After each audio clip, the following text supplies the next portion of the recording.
Sarah had been diagnosed with a rare autoimmune disorder. The news came as a shock. She couldn't believe it. Her life had narrowed to hospital visits, treatments, and long, lonely days at home. And so, in the silence of her room, she looked up with tears streaming down her face and asked, "Why me, God?" It was a cold, rainy night when Sarah found herself on her knees in her darkened bedroom, staring blankly at the ceiling. She whispered, "Why me, God?" The words barely escaped her lips, but they carried the weight of all her despair. Her life, once full of plans and dreams, had been upended in ways she couldn't have imagined. Just a year ago, Sarah had been a bright, ambitious young woman. She had recently graduated from college and had been excited to start her new job at a promising tech company. She was dating someone she loved, had friends she cared about, and her family was proud of her. It felt like everything in her life was finally falling into place. But then the unthinkable happened. Sarah had been diagnosed with a rare autoimmune disorder. The news came as a shock. She couldn't believe it. She was young, healthy, and had always taken care of herself. She had plans, goals, dreams, and this diagnosis felt like a cruel twist of fate. Her body grew weaker, and the life she had envisioned started slipping away. The job she had dreamed of was gone. She couldn't keep up with the demands anymore. Her relationship became strained, and she began feeling isolated from her friends. Her life had narrowed to hospital visits, treatments, and long, lonely days at home. And so, in the silence of her room, she looked up with tears streaming down her face and asked, "Why me, God?" She remembered the words of Psalm 34:18, "The Lord is close to the brokenhearted and saves those who are crushed in spirit." Clinging to this verse, she found a sliver of comfort, believing that even in her pain, God was near. Days passed, but Sarah couldn't shake that question. It echoed in her mind.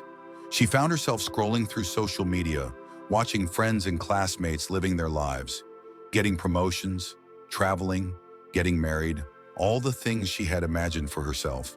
And each time, the question resurfaced, louder and more insistent. Why me?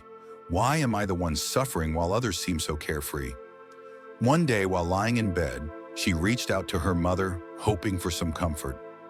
Her mother came to her side, held her hand, and listened as Sarah poured out her frustrations and heartbreak. When Sarah finally paused, her mother gently said, "I don't have all the answers, Sarah. But I do believe that sometimes God gives us a path that may be difficult, but it's never without a purpose. It may take time to understand, but that doesn't mean it's for nothing." Her mother's words reminded her of Romans 8:28.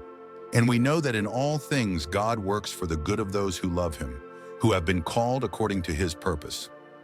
Though Sarah didn't fully understand it, this verse gave her a glimmer of hope. Perhaps there was meaning beyond the suffering. One evening, Sarah stumbled upon a support group for people living with chronic illnesses. She hesitated at first. She didn't want to go and feel reminded of her own pain, but something inside urged her to try. The following week, she joined a virtual meeting where people shared stories of struggle, resilience, and small victories. At first, Sarah was quiet, listening to everyone else. Some of them were far worse off than she was, living with conditions that left them in constant pain. Yet they smiled, laughed, and found joy in simple things. One woman shared, "I used to ask, 'Why me?' all the time. But one day I realized, why not me? I'm strong enough to face this. I'm learning to see this journey as a lesson, not just a punishment." Sarah was moved. That night she lay awake thinking about the woman's words. Why not me? It was a hard pill to swallow, but Sarah felt something shift within her. She thought about her own strength, the strength she didn't even know she had before all of this began. She thought about how she'd survived, how she was still standing despite everything. In her heart, she remembered the verse from Isaiah 41:10. "So do not fear, for I am with you. Do not be dismayed, for I am your God. I will strengthen you and help you. I will uphold you with my righteous right hand." It reminded her that she was not alone, that God's strength was with her. As months passed, Sarah continued attending the support group. She began speaking up, sharing her own story, her own doubts, and even her own anger. To her surprise, people reached out to her, thanking her for her honesty and telling her how her words gave them comfort. She began to feel a sense of purpose she hadn't felt before. Sarah started writing a blog, sharing her journey with a broader audience. She spoke openly about the pain and the fears, but also about the small moments of joy she found in simple things, like a good book, a cup of tea, or a sunset. Her words resonated with people she'd never met, people who found hope in her story. Strangers sent her messages, sharing their own struggles and thanking her for helping them feel less alone. It was then that Sarah remembered 2 Corinthians 1:4, which says, "God comforts us in all our troubles, so that we can comfort those in any trouble with the comfort we ourselves receive from God." Her suffering had not been in vain. It had opened her heart to others, helping her bring comfort to those who shared her journey. As Sarah continued writing, she found herself healing in ways she hadn't thought possible. Her body was still fragile, and her condition didn't magically disappear, but her heart grew stronger. She no longer felt like a victim of her circumstances. Instead, she saw herself as a survivor, someone who had been given a unique journey, one that could inspire and uplift others.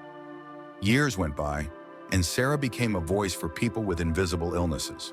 Her blog turned into a book, and she even started speaking at conferences, sharing her story of resilience, growth, and faith. She still had moments of doubt, moments when she would look up at the sky and whisper, "Why me, God?" But now the question held a different meaning. It wasn't a cry of despair anymore. It was a question of wonder. Why was I chosen to have this impact, to help others find hope? Why me?